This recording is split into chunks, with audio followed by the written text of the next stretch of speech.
It's really striking when you think about it.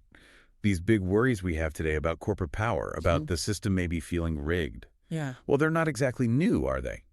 Turns out, over 100 years ago, this really powerful movement, progressivism, was grappling with stuff that sounds remarkably familiar. Absolutely. That's the progressive era for you, roughly, let's say, the 1890s into the 1920s.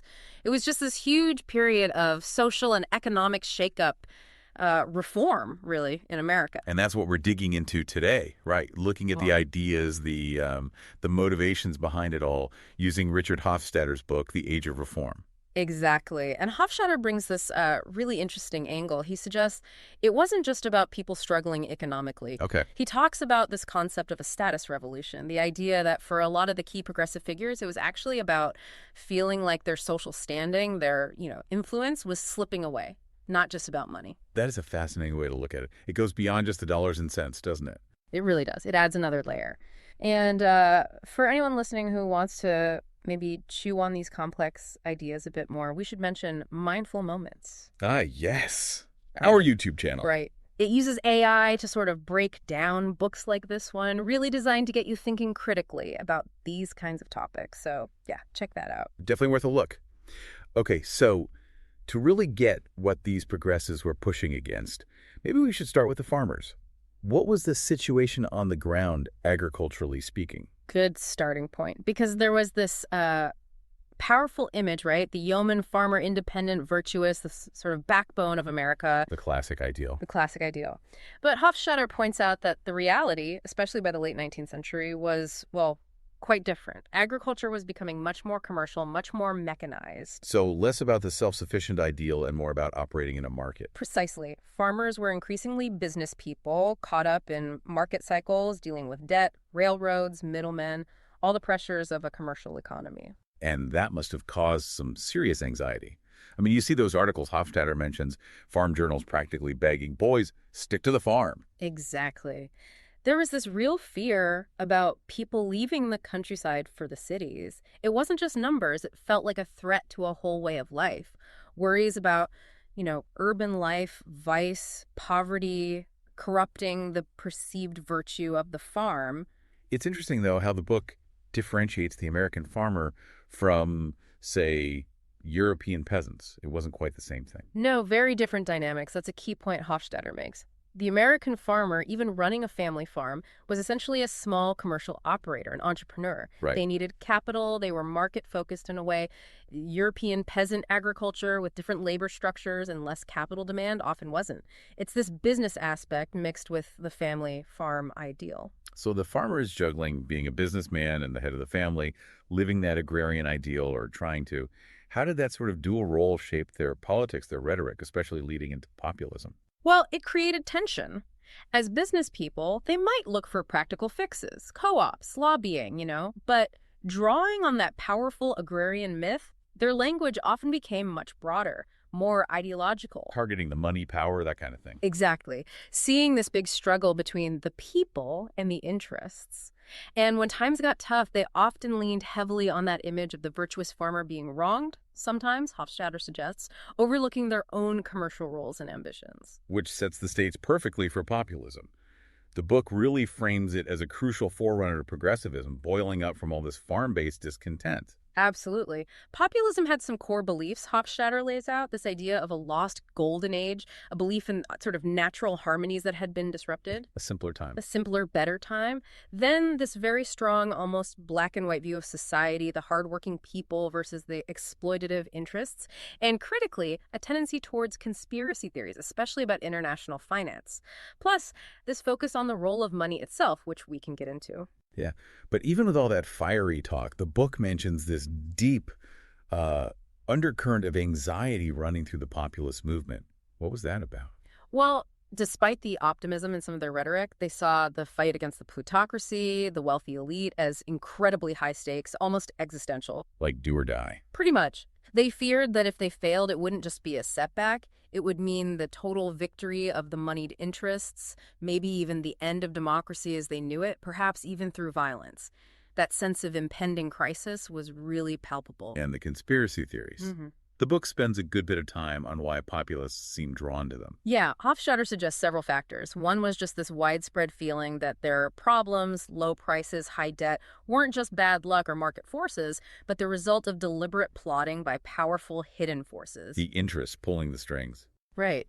And this often combined with, frankly, lower levels of education in some rural areas, less access to reliable, diverse information, and just a profound feeling of being powerless, of being manipulated by those far away in banks or government offices. The book does add context, though, saying this kind of thinking wasn't exactly unique to populists in American history. No, not at all.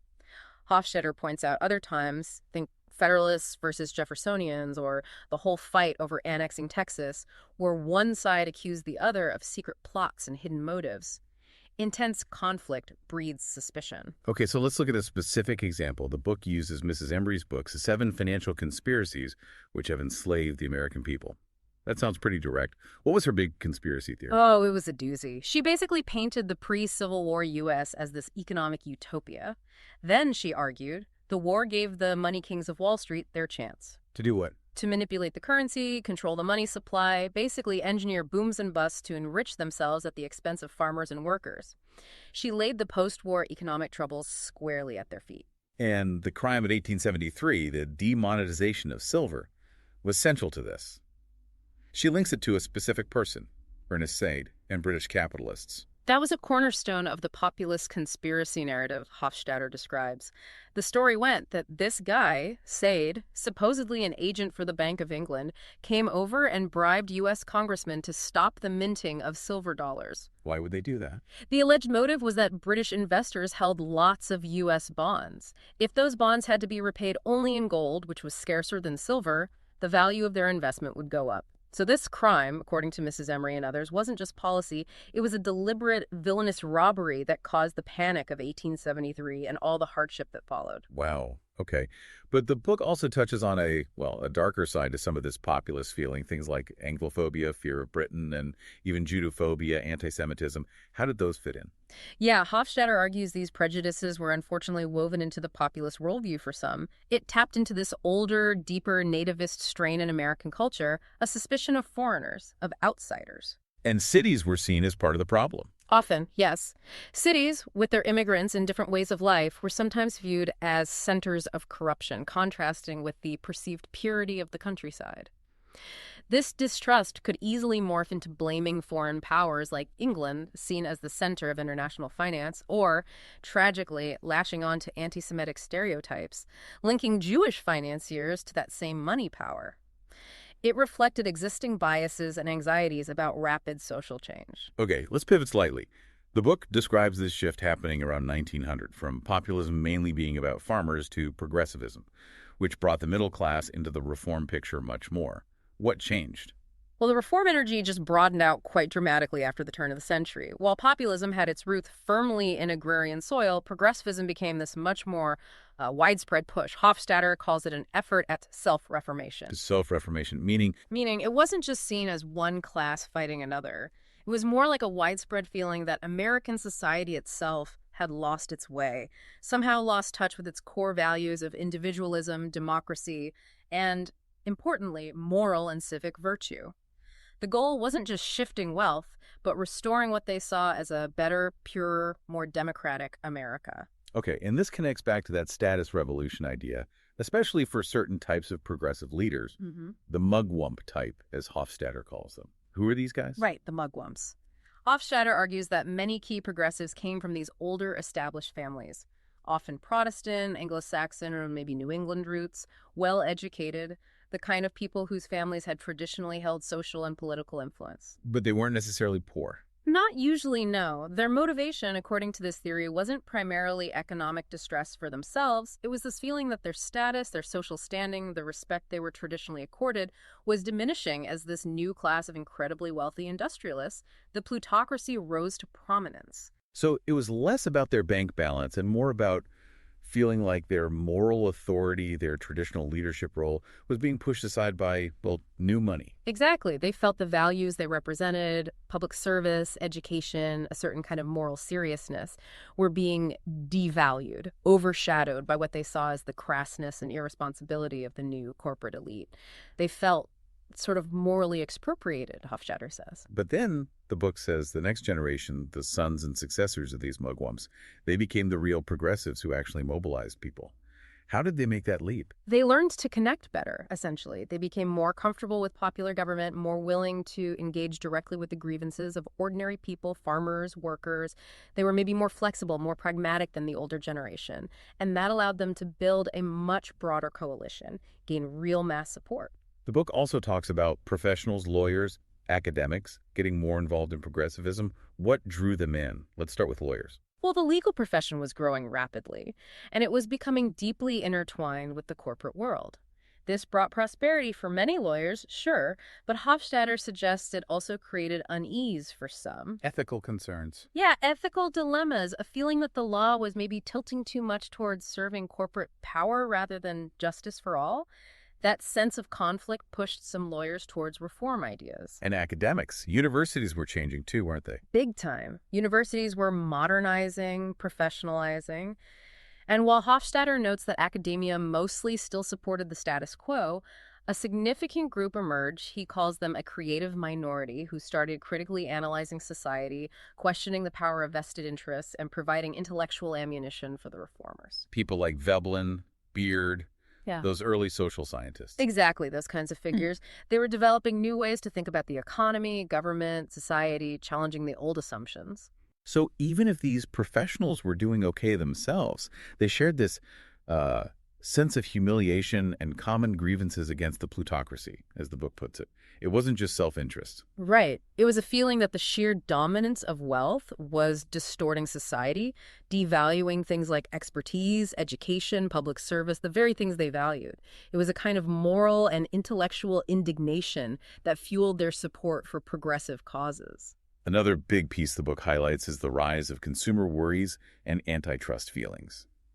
How did prices play into this? Things started getting more expensive after 1897, right? Yeah, after a long period where prices generally fell, they started climbing steadily from the late 1890s onward, and this rising cost of living really hit home for a lot of people. And they blamed. Well, the public mind often linked it directly to two things: the growth of these huge industrial combinations, the trusts, and also the growing labor movement. The actual economics were, of course, more complex, but those were the visible targets. And this created a kind of consumer consciousness that cut across different groups. Yes, exactly. Worrying about the grocery bill or the rent wasn't just a working class issue. Middle class families felt the pinch too. It created this shared sense of grievance focused on the cost of living, uniting people who might not otherwise have seen eye to eye. So antitrust sentiment really took off then. People were convinced these big corporations were just jacking up prices because they could, because they'd eliminated competition. That was definitely the dominant narrative. Even if economists could point to global factors or currency issues, the trusts were big, visible, and powerful. They made an easy scapegoat for the rising cost of everything. And right in the middle of all this, you have the muckrakers. The book gives them a lot of credit for fanning the flames of reform. What made them so effective? Their reach, mainly. You had these new mass circulation magazines. McClure's is the famous example, with the resources to fund real investigative journalism. Going beyond just opinion pieces. Way beyond. They dug up facts, named names, specific companies, specific politicians, and detailed specific wrongdoings, corruption, unsafe products, terrible working conditions. It wasn't abstract, it was concrete, and it reached a huge national audience, creating this powerful sense of outrage. Think Ida Tarbell on Standard Oil, Lincoln Steffens on city corruption. The book links this muckraking journalism to a wider trend in culture, the realism movement in writing, and even social science. What's the connection? It was a shared impulse, Hofstadter suggests, to look at American life honestly, warts and all, to move away from romanticized ideals and depict things as they actually were. So novelists started writing about factories and slums, not just drawing rooms. Right. And social scientists started challenging abstract economic models like Veblen poking holes in the idea of the perfectly rational economic man, or Beard looking at the economic interests behind the Constitution. It was all part of this push towards a more, well, realistic understanding of society, focusing on power, money, and conflict. But the book also offers a critique, suggesting this muckraking model of thought had its limits. What were they? Well, the intense focus on exposing specific evils, specific corrupt deals, could sometimes lead to a somewhat superficial analysis. Maybe it didn't always dig deep enough into the systemic issues. Focusing on the bad apples rather than the barrel. Sort of. And Hofstadter suggests it could sometimes overemphasize material factors, maybe paying less attention to ideas, culture, or more complex human motivations beyond just greed or corruption. A bit of a flattening of the imagination, as he puts it. Okay, as we wrap up our look at the book's arguments, let's touch on some of the limits and legacies Hofstadter sees in progressivism. He mentions their focus on just enforcing existing laws. Yeah, that was a strong tendency. A belief that the laws in the books were often basically okay. The problem was just that they weren't being enforced properly or impartially, especially against the powerful. Fix the enforcement and you fix the problem. It showed a certain faith in the existing system if it could be made to work right. And this large, educated middle class that became the progressives' main audience. They had a particular outlook, didn't they? Hofstadter describes them as politically active, but not really economically organized. Right. These were often people who'd maybe moved up a bit or hoped to. Children of farmers now in towns, clerks aspiring to be managers. They still largely bought into the American dream of individual success through hard work. But they were frustrated. Deeply frustrated. They admired the success and efficiency of the big corporations in some ways, but they also felt squeezed, overshadowed, and deeply resentful of the immense tower these corporations wielded, feeling it stacked the deck against the average person. It's that complex relationship the book highlights, admiring the engine of capitalism while fearing the concentration of power it created. Exactly. There was ambivalence. Admiration for the productivity, the sheer scale of it all, but also this deep fear that these massive entities were choking off individual opportunity, corrupting politics, and undermining democracy itself. That quote from Brandeis Hofstadter uses is powerful fearing, fetters forged from the people's own gold. Which ties into that general progressive distrust of any concentrated authority, right? Big business or big government, potentially. Very much so. A core anxiety was about unchecked power wherever it resided. The nightmare scenario was what Hofstadter calls a combination of the combinations, big business and political machines merging into an unaccountable force controlling everything. Still, the book acknowledges that progressive pressure did have some effects. Businesses changed some practices, some regulations got passed. Oh, definitely. The constant exposure and political pressure forced some businesses to become more efficient, pay more attention to public relations, sometimes even improve conditions to head off trouble. And you did get legislation like the Sherman Antitrust Act. Even if its enforcement was often weak. Even so, it was symbolically important. And the idea of promoting counter-organizations supporting labor unions, farmer co-ops, as a way to balance corporate power, that gained real traction during this era. What about the political reforms aimed at cleaning up government, fighting the bosses? Mixed results there. Yeah, Hofstadter suggests it was often a mixed bag. They introduced primaries, referendums, recalls, trying to make government more responsive. But making those changes stick, really breaking the power of entrenched machines, often relied on ongoing public enthusiasm and strong local leadership. Just changing the rules wasn't always enough on its own. And finally, the book notes that World War I really fractured the progressive movement, and the energy kind of faded in the 1920s. Right. The war brought out deep divisions over foreign policy and the role of the state.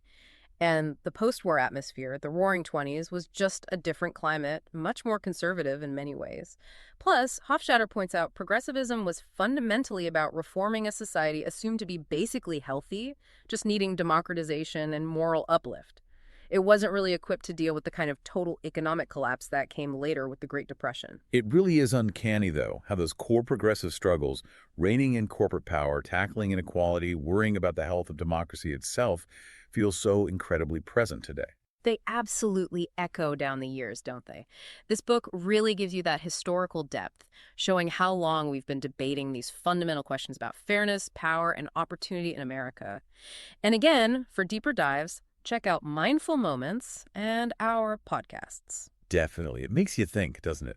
How are those same tensions, those same aspirations from a century ago still playing out in our own debates right now about government's role, corporate influence, and what the American dream even means anymore? It's a lot to ponder, so to keep exploring these kinds of crucial questions, do subscribe to our podcasts. If you found this discussion useful, share it with others who might be interested. And hey, consider grabbing Hofstadter's The Age of Reform. There's a link in the show notes to really get into the details. But most importantly, keep asking questions, keep thinking critically about the world around you.